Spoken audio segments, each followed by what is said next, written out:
Discrimination is expensive. Companies and society at large endure costly lawsuits, employee and production losses, and damaged reputations. Everybody deserves equality.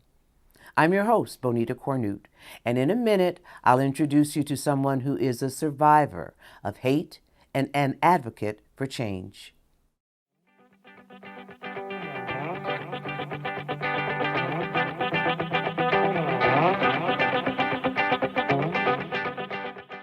According to a 2024 Gallup poll, nearly 10% of the U.S. population identifies as LGBTQ+. St. Louis's percentage is around 4%. Education is the path to knowledge.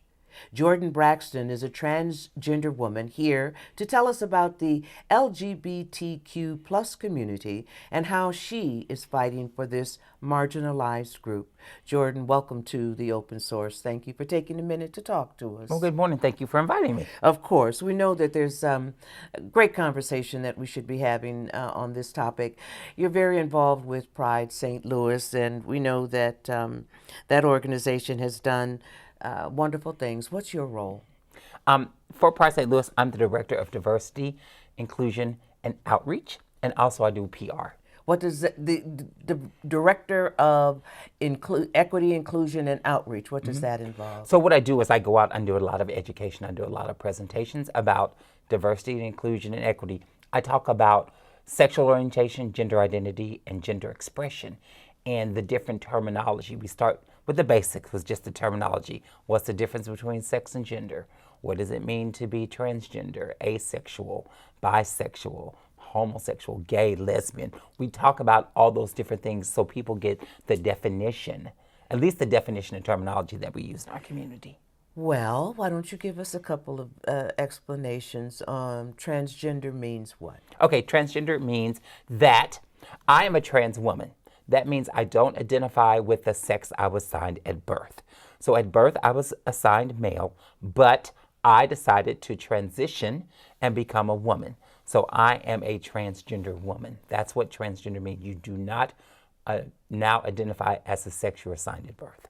Give us a definition on a couple of the other. Okay, so it's LGBTQIA. So L we know is lesbian. Yes.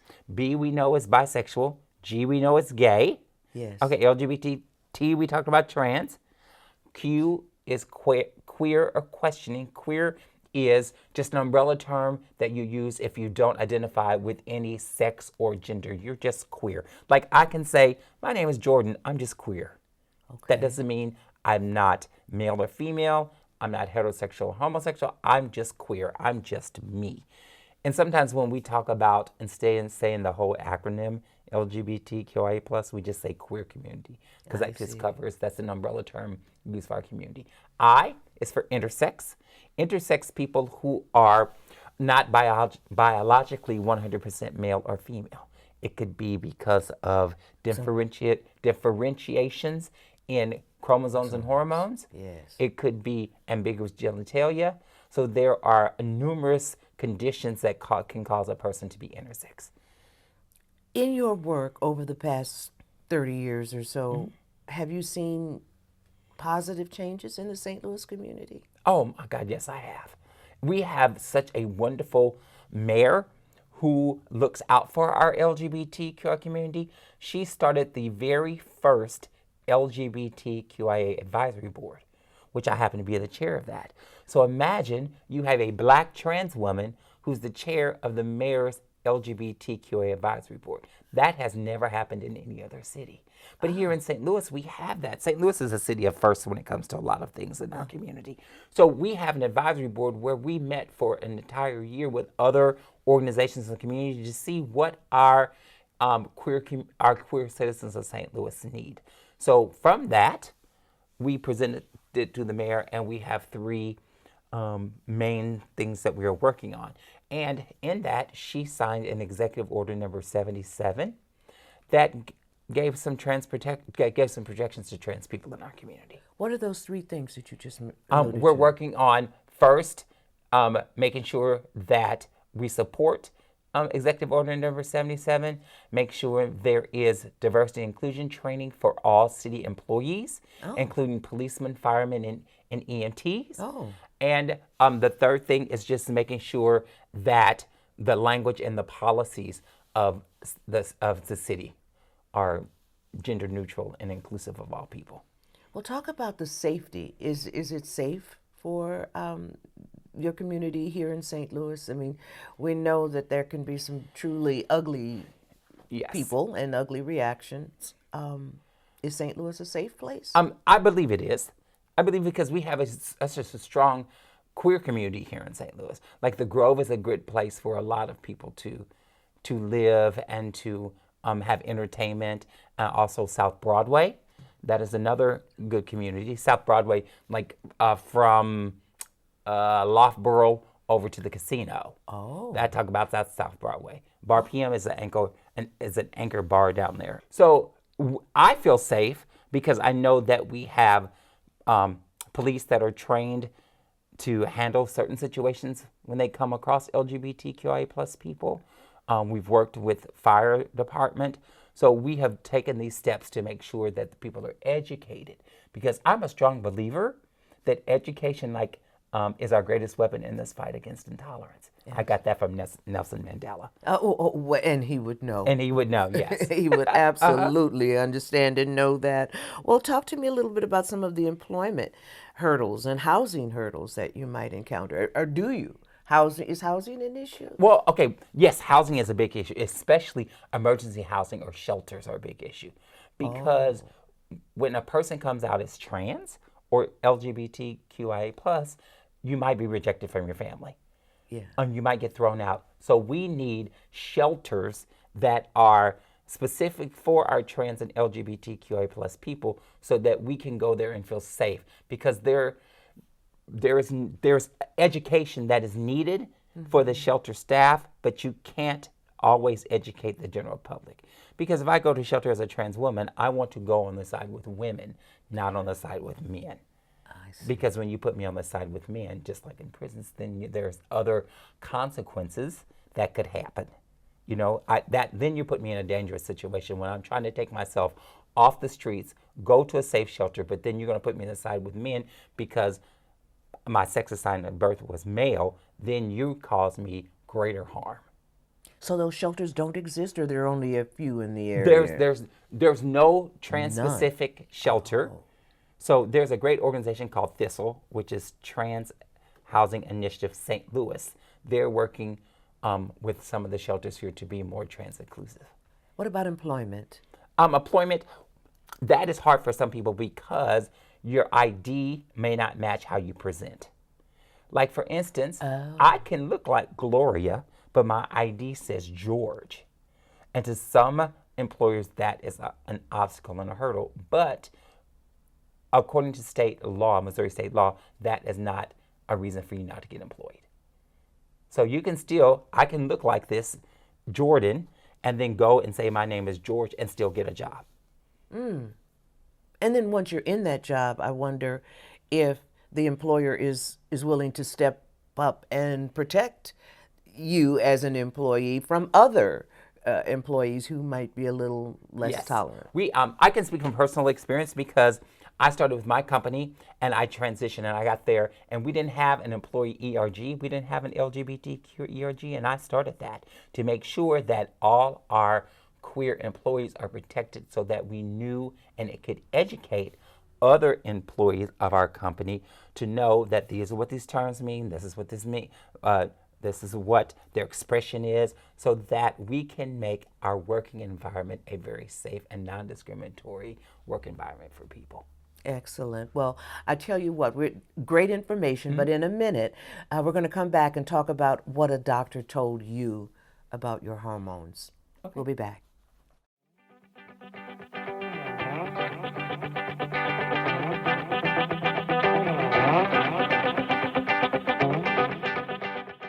Well, Jordan, before you transitioned, you were living life as a gay man. That is correct. But then an encounter with a physician, a doctor,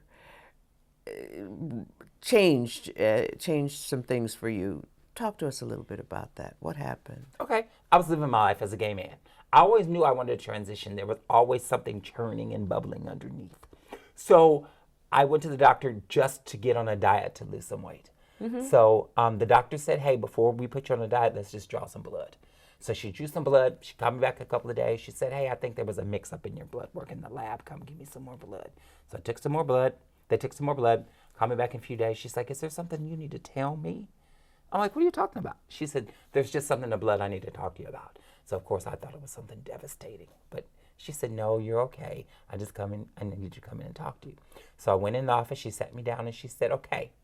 So when I looked at your blood and I showed the blood work to other doctors in my office, they said, oh, that poor woman, she's going through menopause.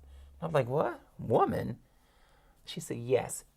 In my blood, in my chromosomes and hormones, they did a karyotype, and they found out in my chromosomes, I have some female chromosomes also. And my hormones are female. So I technically am called an intersex individual because my primary and secondary sexual characteristics are opposite of one another. So I was stunned by that. I was like, oh. But then again, it made everything clear. It, like, if it could have been a cartoon, a big light bulb would have said, ding, right above my head. But it just made everything clear. And so then I started on hormones, and then my body changed. I didn't understand the menopause part because I thought, well, I don't have the equipment right now to have menopause. But you know what? It has to do with hormone levels. I had zero testosterone, none. And I had more estrogen than I had testosterone. So once I started my estrogen, then I went through puberty. I went through puberty and menopause at the same time. At the same time? I was no one's friend. I guess not. I can tell you I love you and hate you all in the same sentence. I know the other, that menopause side. I don't remember the puberty side, but that menopause side, Yes. you're no one's friend. No one's friend. I would have hot flashes and I was like, ooh, so that's probably why I'm still single today. Well, tell me, had you been thinking about transitioning? Oh, my before entire that? life? No. Oh, before that conversation with the doctor? Oh my God, yes. Oh, you I've always wanted to had? transition. Always. But I was like, oh, I'm 6'3". I'm nearly a skinny woman this tall. And then I ran into the Tall Girls Club of St. Louis. Yeah, there's a Tall Girls Club. If you're 6 foot and over, there's a club for tall girls here in St. Louis. Who are of the LGBTQ? No, it's cisgender women. Oh. I was in the grocery store one day and the girl came up to me and she said, hey girl, hey sister, tall sister, come on and come to our meeting. Okay. And I was like, are you talking to me? And she said, yeah, come on. So I went to a tall girls meeting. They didn't know I was trans, but I went to the tall girls meeting. It was wonderful. Now that you've done it, how's life different? Oh my God, I'm the happiest I've ever been. I have never felt this I've never felt, before I transitioned, I also had gender affirming surgery. I don't know if Say that again? I also had gender affirming surgery. That's what Yes, I wondered am about the that. happiest I've ever been in my entire life. I am living my life so authentically and unapologetically. I'm like I said, the happiest I've ever been. I don't imagine ever being in another body or not. That part is gone. So I've been like I had this my entire life. What about your family and your parents? Have they accepted and understand? Well, unfortunately, my parents died when I was 11. Oh. But my family, they knew before I knew. I came home and said, hey, this is me. Here I am. They're like, okay. Nothing. They're like, you're the same person you've always been. We're going to love you, man. Because I didn't go around my family for a while. I stayed away.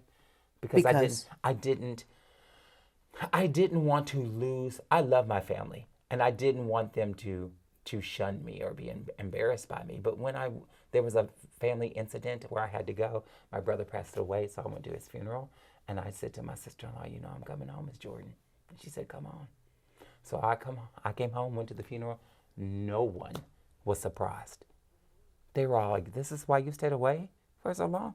We already knew. I was like, oh. So everyone already knew except for me. They were waiting for me to tell them. Mm-hmm. And so sometimes the anticipation is worse than the outcome. So they welcome me with open arms and we talk about it. And it's just wonderful. Their support has been um, amazing. But it's not like all trans people are not, their stories are not like that. That's why we need those trans shelters.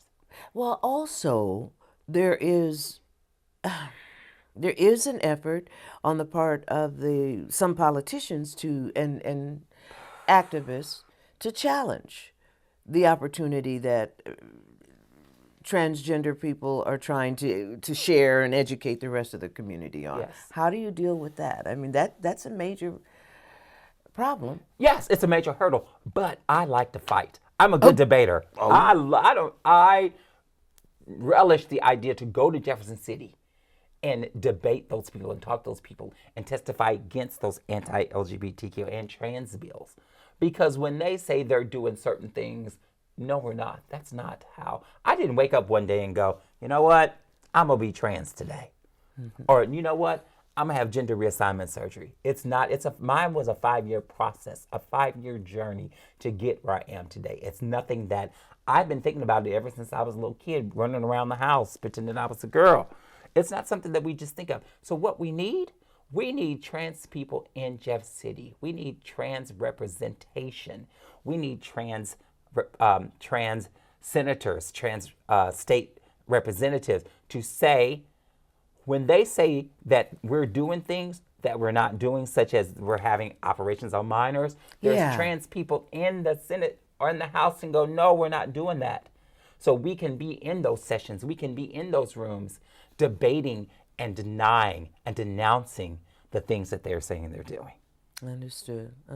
Well, you've given us quite a bit of information in a short amount of time, and certainly hope that your work continues and that you continue to be as joyous and happy about who you are and helping others be who they are. Thank you. For sure. I say just be who you are. Come on out of the closet. Come on whoever you are. There's a wonderful community out here that will welcome you with open arms and love and acceptance. Thank you so much for your time. Jordan, thanks for the conversation. You're welcome. Thank you for inviting me. Just like everyone else, the LGBTQ plus community is vibrant. Jordan, an example. They contribute to all factors of the region, and they are our neighbors. I am your host, Bonita Cornute. Thank you for watching The Open Source.